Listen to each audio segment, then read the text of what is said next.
বিশ্বনবী জুমার খুতবা দিচ্ছেন, হঠাৎ বিশ্বনবী দেখলেন হাসান আর হুসাইন লাল দুইটা জামা পরে জুমার মসজিদের মধ্যে ঢুকে একবার কাতারের এইদিকে দৌড় মারে, আরেকবার ওইদিকে দৌড় মারে। বিশ্বনবী খুতবা থামিয়ে দিলেন, মিম্বার থেকে নেমে হাসান হুসাইনকে দুই হাতে টানতে টানতে মিম্বারের উপরে নিয়ে আসলেন যাতে মুসল্লিদের ডিস্টার্ব না হয়ে যায়। হাসানকে ডান হাতে ধরে হুসাইনকে বা হাতে ধরে বাকি খুতবাটা বিশ্বনবী তখন শেষ করলেন। আবার বিশ্বনবী জুমার খুতবা দিতে দাঁড়ালেন, এক সাহাবী এসে বসে বলল, বিশ্বনবী বললেন, কম দাঁড়াও, 2 রাকাত পড়ছো?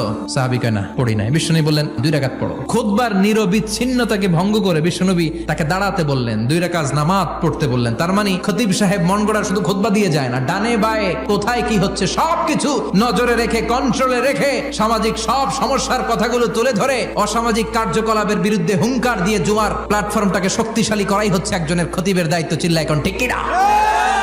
এ কাজই করেছেন বিশ্বনবী 500টা খুতবায়।